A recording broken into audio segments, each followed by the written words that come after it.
What's up, guys? This is Ardenal7. Welcome back to another war video. It's been a long time since I've posted anything here. I've taken the last 2 seasons off from competitive war, but we are back. And I am back in LVT, ready to play some serious Alliance War. This is the start of Season 46, War number 1. LVT has matched TCN. I've got 5 fights this war. I am bringing Lady Deathstrike, Omega Sentinel, and Odin for some pre-fights. I'm taking Path 6 in Section 1, Path 2 in Section 2, and Node 40. First up, I have Weapon X on Node 6. I will be using Lady Deathstrike here. I have Tech Power and Special Boost on, as well as Invulnerability Boost. But the game plan here is to just keep my heal block debuff up by ending all my combos with medium attack. Lady Deathstrike will prevent unblockable, and Weapon X is unstoppable here. The other thing that I'm going to attempt to do is just make sure that he always has a bar power after I finish attacking. That way I can always just bait an SP1, have a very easy opening in.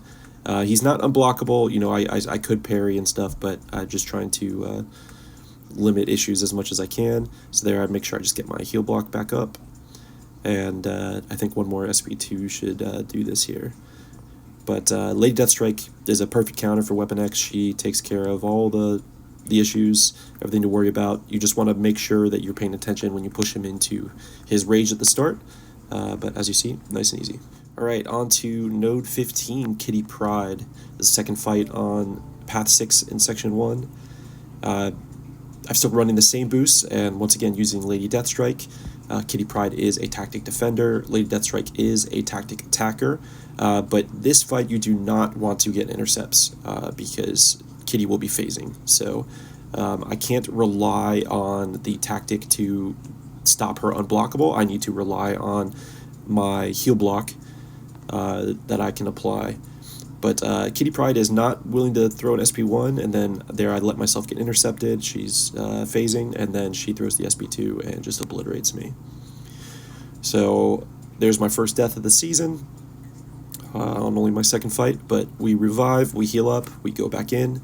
I was reminded to just make sure that the heal block debuff stays up at all times. If at any point it looks like it's going to fall off, just turtle up, get a medium in, and reapply.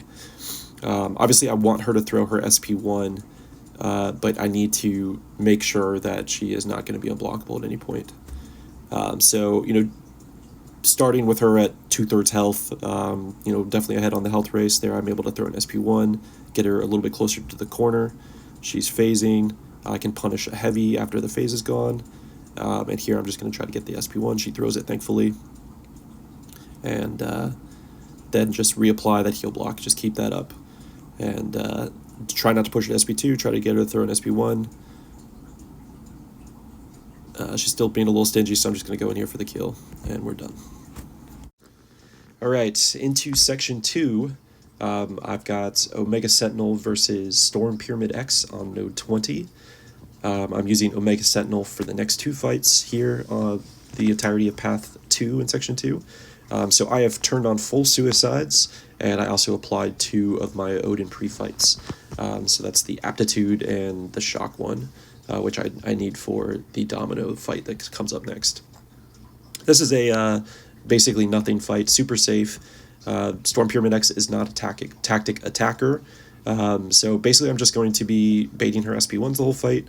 I'm trying to be a little bit conscious of my resources since I have already died and had to heal back up. So I want to just end this fight at full health if I can. So I'm not going to throw any specials but SP3 just to make sure that recoil isn't bothering me at all. This is going to be a little bit of a slow fight, but now that I finally get my SP3 off, I'll just try to keep those debuffs paused and start melting Storm Pyramid X down a little bit. So just more SP1 baiting. Thankfully I didn't push her to an SP2 there. Another SP1. And then I think at this point she gets a little bit passive, and I can't get her to throw her SP1. And just because of the power situation right now, I don't want to push her to an SP2. So I think I do end up losing my debuffs here. Yep, there they go. But no big deal. 3.5 minutes left. Basically all that matters is that I don't die in this fight. So we'll just get back up to another SP3 and get the kill.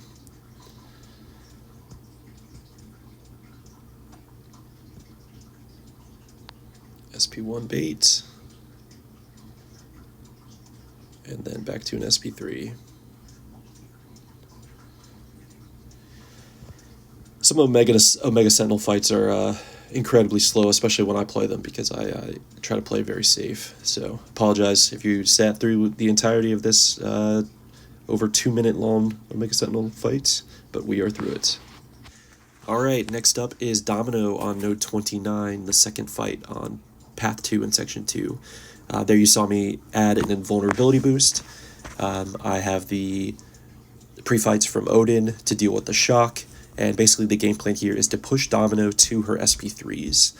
I need to cut my combo short and just turtle up, hold block, try to make sure that she's not throwing specials, and then also do the same thing when she turns lucky, because I do not want her to dex and take off any of my invulnerability hits. I need those to tank the SP3s. Also, I don't want to have an unblockable special coming my way. There, so she actually dexes, throws her SP3. This is the first charge for my invulnerability boost. And then we'll come out of this losing no health, some shocks on us, but that's what the Odin pre-fight's for. So we're trying to work up to our own SP3 here. She's got us cornered, so me dexing does give her power, which is unfortunate, but now she's back to lucky. I throw my striker just to kind of get safe. Cornered there, not ideal, but I'm able to get the SP3 off and get some distance again. So it took me a long time to get to my SP3, longer than I'd like. And she's, basically back to another SP3 here. But my SP3 does good damage. I still have only taken the one hit from the first SP3, so this is hit number 2 on my invulnerability boost. So still doing all right. And coming out of this, she's got debuffs up. I'll just keep those paused. And again, just make sure that Domino's not throwing SP1 or SP2. Still kind of stuck in the corner, which is not ideal. I wish I was a little bit further away, but I decided to throw the SP2 because I think it'll finish, and just barely doesn't, but the plasma finishes her off. Alright, my 5th and final fight this war is Sauron on node 40. I am back to using Lady Deathstrike. I am still running suicides, and I still have my invulnerability boost from the Domino fight. Lady Deathstrike is tactic as well, and Sauron is also a tactic defender, but I'm going to rely on Lady Deathstrike's heal block to prevent the unblockable, just like my other fights this war. So there I get Sauron to throw his first SP1, and I'm just going to try to keep him in the corner, keep my heal block debuff up. I wasn't sure how much power I was going to have, so I just kept suicides on, including recoil. So here I'm being a little bit hesitant about throwing any of them. I know that'll get me out of the fight faster, but I just want to try to save as much health as I can to be able to eat all of his specials into my block. There you see me dex the end of it. I'm just trying to watch my health and how much damage he's doing with his specials. I think if I took this fight again, I might even swap to the block proficiency stat focus for the 7-star, just to try to give myself as much time as I can, so I don't have to try to dex, I don't have to do anything crazy. But here we are, we're definitely winning the health race. I think we're in good shape here, so I think I do drop an SP2 to get the kill. Nope, I don't. There it is. So, another tactic fight down, and that will conclude war number 1 for me. 5 fights up, 1 death down, unfortunately. We didn't play last season competitively, and this tactic is no joke, so seeing that kitty fight for the first time was tough, but I definitely think I'll do better in the future. Hoping to get back on the YouTube wagon here and have war videos for you all season. So thanks for stopping by again, and we'll catch you next time.